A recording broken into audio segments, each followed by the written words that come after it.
fan's supposed to come in 20 minutes, so we'll see. Okay. We're going to go. Ready?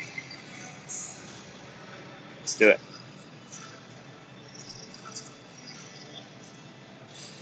Hey, what's going on, everybody? So welcome to Hard Rock Stadium, the Inside the U pregame show. I'm here with David Lake. David, what's going on? Game day's here. I'm excited for it. We got real college football, not 2020 college football. So I'm excited for the first home opener. First game. Yeah, definitely. And I know walking into the stadium, plenty of tailgating. It was just kind of a sight to see. So it was good. Hey, so let's get right into it. Let's talk about. I want to start with the quarterback situation because I know today with Miami's situation, you're hoping for something big on offense. So let's talk about, De'Aaron King and kind of the passing game. What are you kind of hoping to see, or what are kind of the keys for De'Aaron today? Yeah, I do think in game one, the RPO reads were a little rusty. I think, too, in general, look, Miami's not playing Alabama this week. So I think the wide receivers will have more separation this week from defenders than we saw last week. I think Miami will be able to get the quick game going a little better this week than we saw against Alabama. And, we saw some encouraging signs, I think, in the second half against Alabama in terms of the deep passing game. This week, I think it's fair to say let's see more of that. So really, to me, it's just finding a rhythm. Miami struggled to find a rhythm, and that was due to an inability to block it up. And hopefully, you would think Miami will have more success blocking it up against Appalachian State compared to Alabama. Yeah, and that's kind of the key, the way I see it too. Just the offensive line certainly key today. It should be a group that overwhelms. You're looking for that domination, that really strong performance. Yeah. It's just going to help everything, whether it's De'Aaron King or the passing game, certainly the running attack.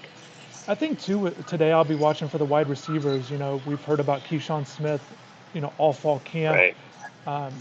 Mike Harley had a few catches against Alabama, but you're really hoping that he takes that next step. And then Charleston Rambo, if he'll be able to go deep. So I'm really curious to kind of watch these wide receivers in action today. Yeah, to me, today's game is all about offense. I think we went into this season thinking the offense would take a step forward from what we saw last year. And right now, that's kind of to be determined, right? I will give them a pass for that Alabama game because of the opponent. But I think the offense needs to get going this week. And to me, that starts with the passing game. Now, we still want to see the running game get going too, and we'll talk about that later. But it's time to get that going, get De'Aaron King's confidence up, and find a rhythm in that phase of the game. Yeah, and I also think Will Mallory is a guy that certainly has the ability to get downfield. And I thought we talked about it going into the Alabama game. It really felt like they needed to get him involved somehow in some way. And I found it interesting when I asked Coach Lashley about it this week about just only a couple targets, only a couple catches for Will. And he said, well, we don't go into any game to really target a certain guy. And I thought that was a little disappointing to hear because I think he does need to be targeted for this offense to get going. And right. I'd be surprised if we have another week like that. I think today you'll see Will more involved, and I think he's key to the offense because I think he's the guy that kind of bridges the gap between the receivers and running game. Yeah, I think I want to see him used more in the intermediate passing game. I think last week against Alabama, they were using him mainly in rollouts out into the flat, which he can do. He can pick up yards in that way. But Alabama got to him quick and got him on the ground quickly when they did do that. So work him into the middle of the field, make him a run-after-catch threat in that regard. I think he can be a weapon in a mismatch every week of this season when he's used that way. So there's a lot of guys. We could do this all across the field with guys that either need to step up from a week ago or that you're looking for better play because we talk about this game, and I just think it's one of these games where we're really going to learn about this team and what it looks like moving forward. We've talked about this, this week about that. This is one of those games that Appalachian State has good enough guys where you're hoping, you're looking for Miami to kind of stretch the lead and really a lot of guys play well. I think there's just a number of guys that need to do well tonight. When we talk about Miami's offense, Appalachian State's defense, you've certainly taken a look at them. How does that kind of match up with particularly the passing game with Miami?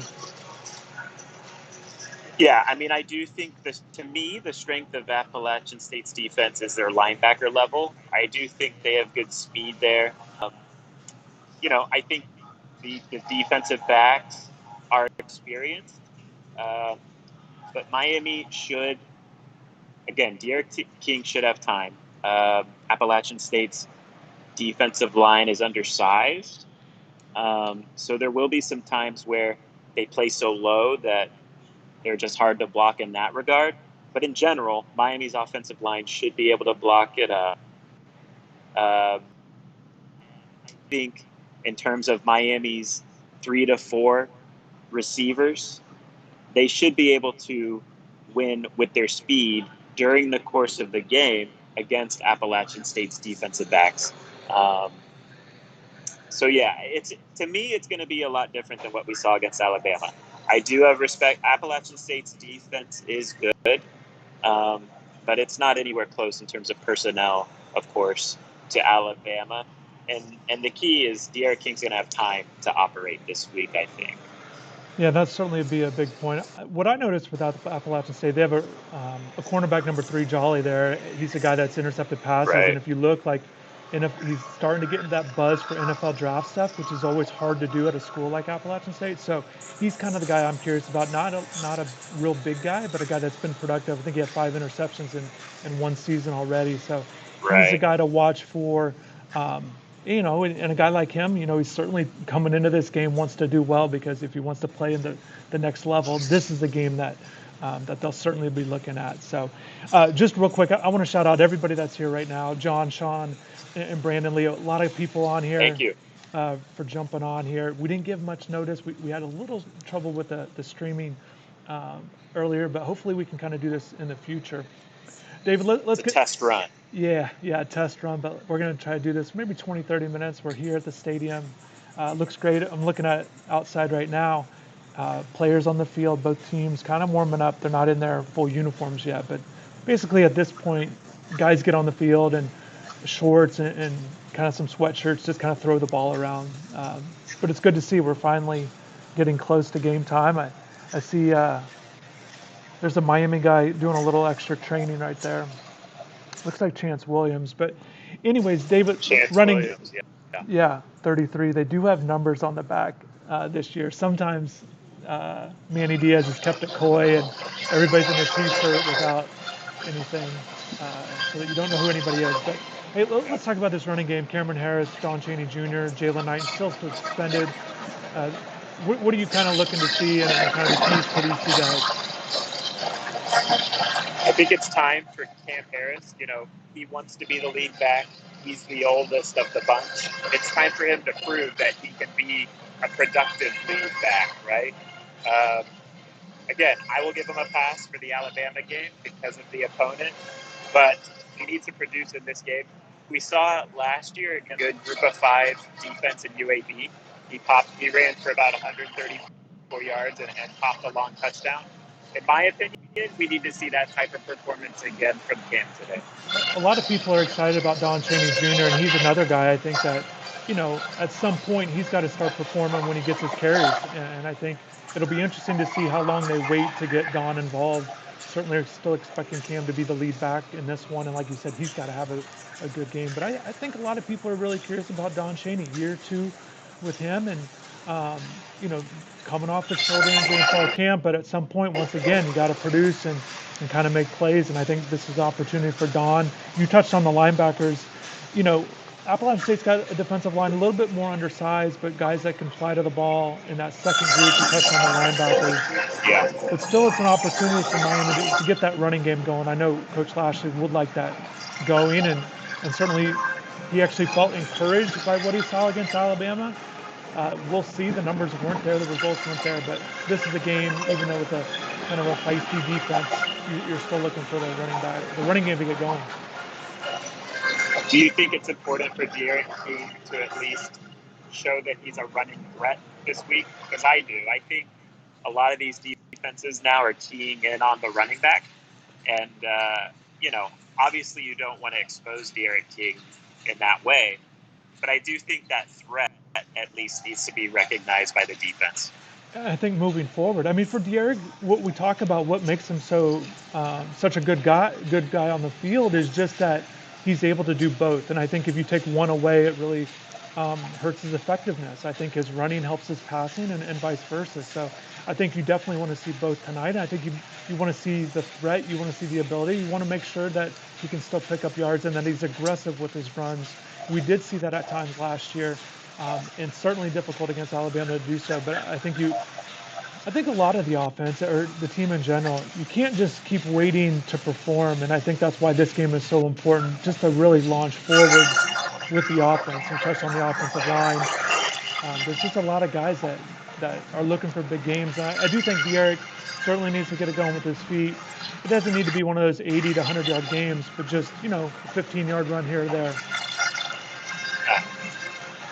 Right. He just needs to show that you got to respect the run, in my opinion.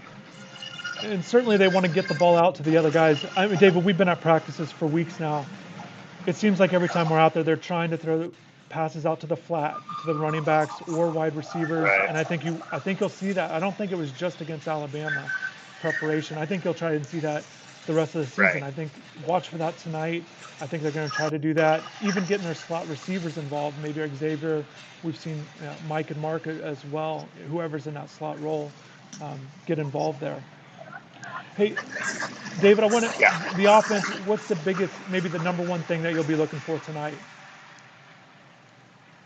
Explosive plays. I mean, it's simple, but when you play a group of 5 team, if you're not able to generate explosive plays, and look, I have respect for App State. Their defense is good for the group of 5 level, but still, you got to generate explosive plays, specifically explosive touchdowns. When Miami beat App State in 2016, they were doing that. They had a Mark Walton 80-yard touchdown to open the game, and then Stacy Coley popped a 50-yard touchdown later in that first quarter. So, and then there was also Ahmad Richards too. So you got to overwhelm these group of 5 teams with your talent and speed. So that's really what I'm looking for today. So let's flip it to the other side of the ball. What we see with Miami's defense going against the Appalachian State offense, led by Chase Bryce. We know last year led the country in interceptions while at Duke. To me, the biggest thing is if Chase looks like that again, obviously Miami should run away with the game. However, when I watched him against ECU last week, he looked much better. I think one of the biggest things is that I think he has weapons now. I think he's got 4 wide receivers who are dangerous. We're going to talk about their running game. But tell me about Chase a little bit, what you see when you watch film and kind of breaking down his game. He's definitely upgraded the weapons around him at App State, specifically at wide receiver. It's just not even close what he's working with at App State compared to Duke last year. The thing about Chase Bryce that we did see last year, though, was that he really malfunctions and breaks down when you put pressure on him. He led the country last year with 21 turnovers lost. I think it was 15 picks and 6 fumbles lost. His completion, all quarterbacks' completion percentages are low under pressure, but Chase was like 35%. And so, the key to beating Chase Bryce, obviously, it's stopping the run first and then forcing Chase into obvious passing situations so you can put that pressure on him. If Chase, and I thought App State did a good job in week 1 of protecting him in terms of letting him pass off play action and rollouts, giving him easy reads.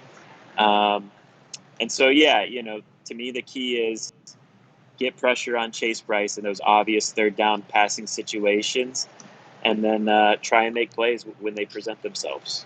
So I'm looking tonight at Tyreek Stevenson. I think he's got a chance, his home debut with Miami. I think he's the guy, if you're talking about interception, I think he'll be trying to hunt one down. I think, pay attention to him. DJ Ivy's got to bounce back from giving up that big touchdown, tough receivers going against them, and they've got a little bit of speed at Appalachian State. And to Corey Couch, Al Blades Jr. also. They do. All these guys need to make sure that they are, sticking to these guys, and because they can all make plays on the other side. So I'm really going to be watching those guys in particular. And I know Bubba Bolden wants to bounce back after getting ejected last week. So I think there's a lot to prove from that defensive back group. And I think I think that they're at times could have their hands full again if Chase is able to sit back there. So those guys in the secondary need to make sure that they're on point, Right. and you can't have mistakes and give up long plays. Yeah, and Jafari Harvey, right? He had 6 quarterback pressures last week against Alabama, most of anyone in the game, more than any of the Alabama players. But now he needs to turn those pressures, of course, into sacks. And so he's a guy I'll be watching today in terms of what kind of impact does he make in the pass rush game. And sticking with the defensive line, you saw last week a lot of guys, had the snap counts, but a lot of guys got snaps, very equal playing time. I think it was disappointed from fans that they didn't see Leonard Taylor, and I understand that.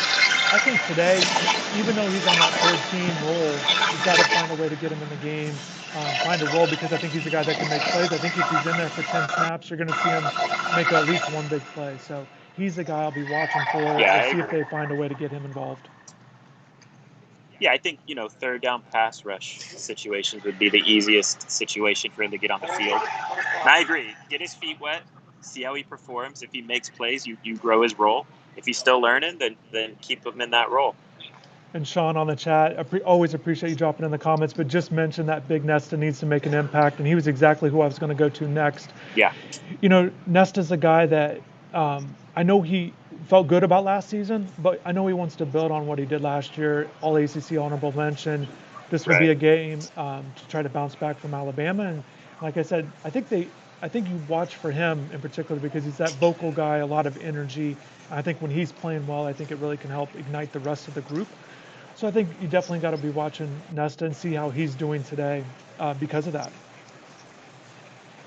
He's a guy, too, that I think rattles quarterbacks when he's at his best because I believe this is right. At least amongst Power 5 defensive tackles, he led the country last year in quarterback hits. So anytime you can get those hits on quarterbacks, it does matter. Those hits pile up during the course of a game. And so, again, Chase Bryce, you want to put pressure on him. One way you do that, if you can't sack him, you can hit him. So I agree. Nesta is kind of the heartbeat of the defense in a lot of ways. And when he's at his best, his defense flies around and is at its best too. So Coach Diaz mentioned earlier in the week, the biggest thing about facing Appalachian State is that outside zone running game. Cameron Peoples, you guys, if you haven't seen Appalachian State play, you're going to look at this guy like, what is he doing there? Going 6'2", 220, over 1,000 yards last year, over 300 yards in the bowl game, which is crazy. Has a lot of ability. And then Northwestern product, Nate Noel. So it's kind of that thunder lightning combination. Miami's linebackers, we've talked about them plenty throughout the offseason. This is that game where you're hoping to see them be able to stop the run. I know they felt good about what they did against Alabama, and this is going to be a tough test as well, even though it's not the high-profile program name. These two backs can go, and I think the linebackers certainly need to step up, and it looks like they're still going to go with Keontra. They're on the outside along with Corey Flagg. And my hope with that is that they tighten up that rotation. I would just like to see them get more of the defensive snaps rather than rotate B.J. Jennings and Wayman Steed into the game as much as they did against Alabama. So I'm curious about that. And in general, Chris, I don't know what your thoughts on this are, but I kind of go into this game as thinking like App State is going to get their yards on the ground. That's going to happen. I think what Miami needs to do in defending the run, you got to get tackles for loss when you can. Look at when they face these systems in the past, they've always had at least 10 tackles for loss in the game because App State's going to go horizontal at first and then try and burst upfield when those cutback lanes happen. So you got to get those 10 tackles for loss at least. And then, of course, too, you can't allow explosive touchdowns on the ground. So those are my two keys in defending the run. Again, I think App State's going to get their yards. But you got to get them behind the chains every now and then on certain drives and then take advantage of those moments. So fans on the chat are talking about Chase Smith, excited about his future, James Williams, Cameron Kitchen, young guys. Yeah. And that's great to transition into special teams before we wrap this up. But I think all three of those guys have opportunities on special teams to really make plays. Absolutely. James is a guy to keep your eye on. Cameron played well when they got in there at safety. I'm curious to see how the safety rotation will go. but I think that the coaches might feel a little bit more like they can sit Bubba and Gervin to go with James and Cam at some point. And I think James, every time he's on the field, he's got opportunity to do something. So keep your eye on them. And I think special teams is going to be big. I think if you want to watch for something in particular, watch how Miami defends the kick returner and Jalen Virgil. 10.29 speed in the 100, has the potential to break one at any point. And the thing about when you're kicking off and maybe you're trying to kick around someone, it only takes one return for it to not go well. So even if it's looking good that they're kicking away from them, and I saw this in a high school game a couple weeks ago with Mike Jackson at Palmetto, they were kicking away the whole game. Fourth quarter, they let one memory slips and they kick one right to him and he returns it for a touchdown, turn the game around. So Miami has to pay attention today and slowing down Virgil. But those young guys on special teams, I think, are key, and it's an opportunity for them to impress the coaches to get more reps there, particularly on defense. Agreed. And with kick return, honestly, Andy, just kick it through the end zone. That would be my goal in this game. And you touched on Virgil, the wide receiver. I know I'm going back on their receivers here, but to me, they have Power 5 level wide receivers, and the production they have there, over 6,000 yards amongst their top 4 receivers. It's a dangerous group. So I hope the secondary is ready. Yeah, and their top 3 receivers are they've each had 2 40-catch seasons in their careers, which is hard to do. And the fact that they all have been proven, they've got size over 200 pounds. They have a slot guy in Malik Williams. So very interesting to see. To me, that's the key of the game. I think they're expecting the run, but if Appalachian State's able to pass the ball, I think Miami could be in for a tough one. And if not, then I think Miami's going to be fine. So it'll be interesting to see, man. We're wrapping this thing up. Definitely everyone can check out more information on InsideTheU.com. Thanks for everybody for tuning in. Great to see so many people in the chat, and we'll give you more notice. And hopefully this worked out all right. But David, it was good chatting, and game time 90 minutes away. Fans are now allowed to get in the stadium, so it should be filling up anytime here. So we'll stay tuned and definitely check out the live chat on the site. So, all right, man, we'll see you later. Yeah.